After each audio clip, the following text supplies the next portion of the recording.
Monsieur Anjus, vous êtes magnétiseur professionnel et sophrologue diplômé. Vous animez des stages d'initiation au magnétisme et aux techniques énergétiques. Pouvez-vous nous dire comment vous êtes arrivé à ces activités? Tout d'abord, laissez-moi vous dire les choses suivantes. Pour vivre pleinement un état de magnétiseur, il faut être passionné.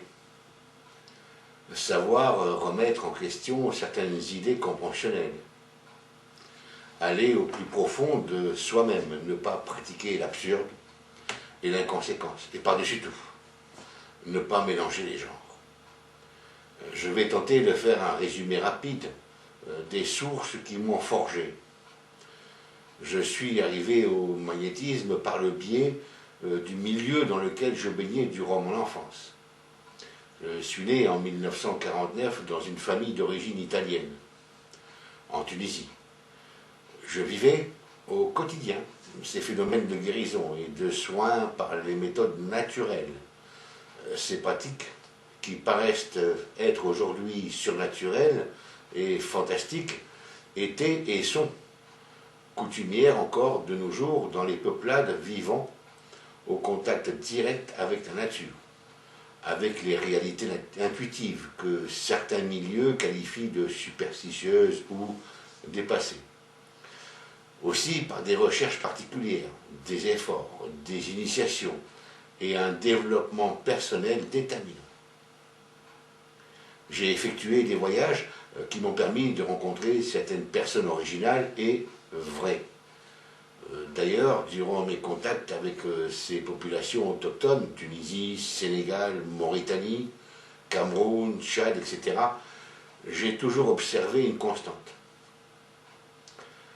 Les croyances sont en règle générale identiques.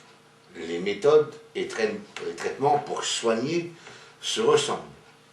Elles semblent faire appel à un réseau unique d'informations, quel que soit le milieu, les cultures, la distance qui sépare les peuples, comme si nous allions puiser dans un réservoir commun les informations. Le rejoint ici l'initiation d'un personnage fantastique qui s'appelait Hermès Trismégiste par Poimandrès, le Naos. Poimandrès, le Naos, dit à Hermès Trismégiste qui se pose des questions essentielles et fondamentales. Poimandrès dit « Garde les questions dans ton intellect, et moi, Poimandrès, de la souveraineté absolue, je t'instruirai. » L'intuition, quoi. Dans l'Antiquité grecque et égyptienne, le Naos était la partie la plus haute et la plus divine de l'âme. En résumé,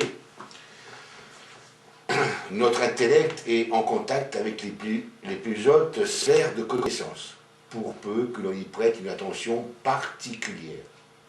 L'intuition et l'instinct sont nos plus grands alliés. Pouvez-vous nous parler de votre méthode qui semble être particulière? Autant que je me souvienne, pendant les séances auxquelles j'assistais, les passes magnétiques étaient précédées de la phrase suivante. « Je vais vous enlever le mal », et souvent accompagné de prières ou d'invocations, etc. Par contre, « je vais enlever le mal », cette phrase, maintes fois entendue, a fini par faire son chemin et a été à l'origine de la méthode que j'ai développée et que j'utilise encore aujourd'hui. Il faut partir d'un postulat qui est le suivant. Le corps est constitué d'énergie. Les maladies ont toutes une origine commune, un dérèglement dans la manifestation de cette énergie. Extraire ces forces devenues nocives est essentiel. J'ai mis au point une manière de travailler pour extraire ces énergies nocives avant de procéder à la séance de magnétisme proprement dite. C'est un ensemble de techniques particulières très efficaces. Connaître la source qui est à l'origine de ces dérèglements est aussi important. Cette origine peut être extérieure, rayonnement nocif, milieu défavorable, etc. Un état mental ou psychologique morbide, mémoire traumatique, tout ceci source du dérèglement vibratoire, etc. En règle générale, les maladies résultent d'une modification vibratoire des sources énergétiques qui constituent le corps ou qui alimentent l'organisme, affaiblissant de fait les défenses naturelles.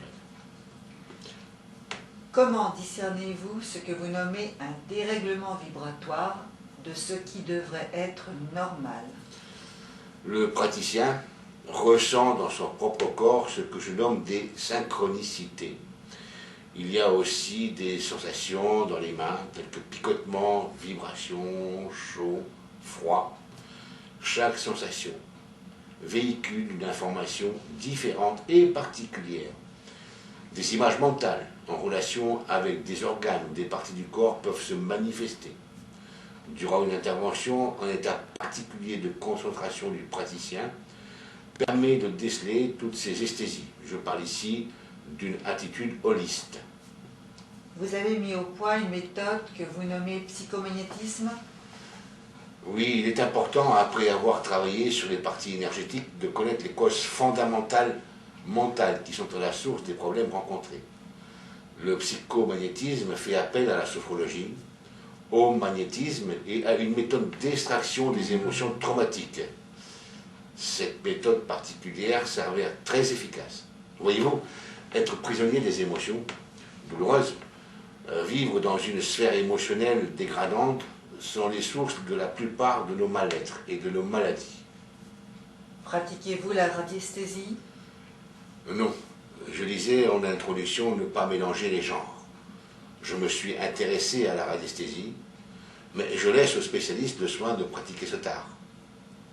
Que pensez-vous des personnes qui se disent magnétiseurs, voyants, guérisseurs d'âme? Bref, qui cumulent un ensemble impressionnant de fonctions. Vous me posez une question gênante. En préambule, je disais ne pas pratiquer l'absurde et l'inconséquence, et ne pas mélanger les genres. Ceci résume ma pensée. À chacun ses responsabilités, à chacun, restant dans la cohérence. La tête dans les nuages peut-être, mais gardant les pieds sur terre. Ce qui semble être surnaturel aujourd'hui ne doit pas nous mener dans l'invraisemblable. Un jour ou l'autre, des réponses seront apportées. Et en ceci, je fais confiance au genre humain.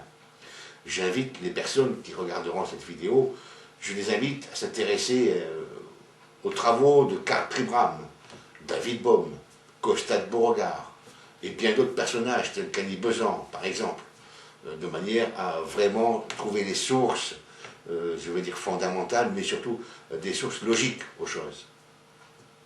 Que diriez-vous aux personnes qui visionneront cette vidéo? Restez ouverts à tout. Soyez de grands enfants. Faites surtout confiance à vos intuitions et à votre bon sens intérieur. L'aventure est en nous. Cherchez notre Naos comme Hermès Trismégiste et il nous guidera en toute sécurité.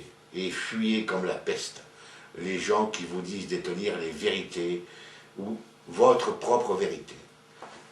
Merci, M. Arjus.